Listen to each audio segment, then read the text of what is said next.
কিন্তু দেখেন আমি কিন্তু গাড়ি নিয়ে কিন্তু অনেক একটু সামনে বাড়ছিলাম, এরপরে কিন্তু গাড়িটা আসতে পারে নাই। তো আমি পরিষ্কার ভাষায় বলতে চাই, আমি গাড়ি নিয়ে আসবো না, আপনারা সবসময় গাড়ি নিয়ে যাইতেন আসতেন।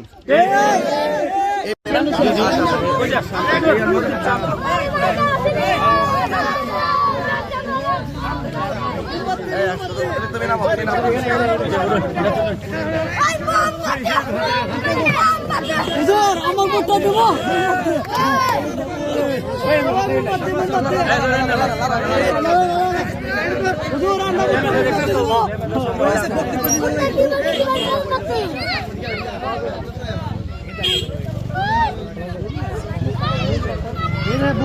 আসসালামু আলাইকুম, সবাই কেমন আছেন?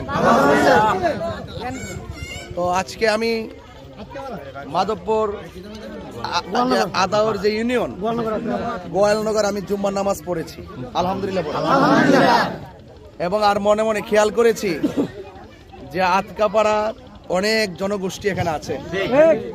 আমি শুনেছি এই জনগোষ্ঠীগুলো অবহেলিত, কারণ অনেক আশ্বাস শুনতে শুনতে মানুষ এখন বিশ্বাস হারাই ফেলছে। এই জন্য নিজের চোখে দেখতে আসছি। এই জন্য আপনারা সবাই আমার জন্য খাস করে দোয়া করবেন, এবং আমি চাই যে এই দেশটা সবার, ঠিক না? সবাই সমানভাবে বেঁচে থাকার অধিকার আছে। কেউ কষ্টে থাকবে আর কেউ সুখে থেকে কষ্টার্জিত মানুষের খবর নেবে না। এইভাবে তো কোনো রাষ্ট্র চলতে পারে না, পারে? এই জন্য আপনারা আজকে আমি এখন এই মুহূর্তে আতকাপাড়া এসেছি। আতকাপাড়াবাসীকে আমার পক্ষ থেকে সালাম জানাচ্ছি, এবং বাড়িতে মা বোন যারা আছেন মা বোনদেরকে আমার সালাম দিবেন এবং আমার জন্য দোয়া করতে বলবেন। সরকারের পক্ষ থেকে কিছু বিধিনিষেধের কারণে আমি স্লোগান বন্ধ রাখাইছি, ঠিক না? এবং আমার যে নির্বাচনী প্রচারণার যে জোরে সোরে যে একটা পদক্ষেপ না, এটা আমি বন্ধ রাখছি। তো আমি যে কেন আসছি এটা বুঝছেন না আপনারা? মানে এটা বুঝছেন তো? এটা বুঝলেই চলবো ইনশাআল্লাহ, ঠিক না? আল্লাহ যেন আপনাদের সবাইকে যেন ভালো রাখে, ভালো থাকে, সুস্থ রাখে। কিন্তু দেখেন আমি কিন্তু গাড়ি নিয়ে কিন্তু অনেক একটু সামনে বাড়ছিলাম, এরপরে কিন্তু গাড়িটা আসতে পারে নাই।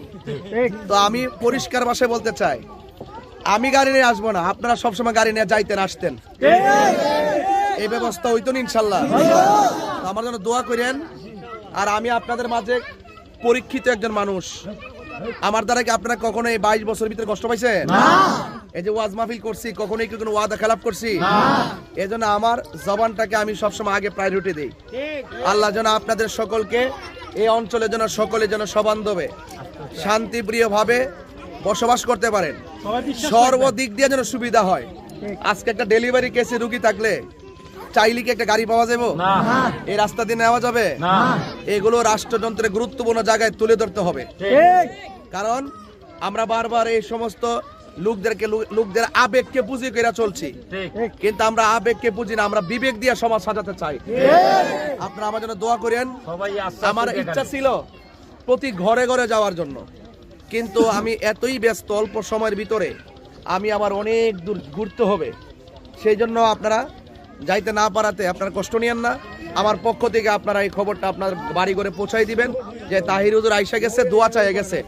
আমার দোয়াই শক্তি, তারণ্যের স্পৃহা, মা বোনদের ভক্তি শ্রদ্ধা, আর মুরব্বীদের দোয়া, আর অন্যান্য ধর্ম যারা আছে, হিন্দু আছে, চা শ্রমিক এবং আমাদের অনেক চা শ্রমিকরা ওইদিকে আছে, তাদের প্রত্যেকের আশীর্বাদ আমার সবচেয়ে বড় আধ্যাত্মিক শক্তি, ঠিক না?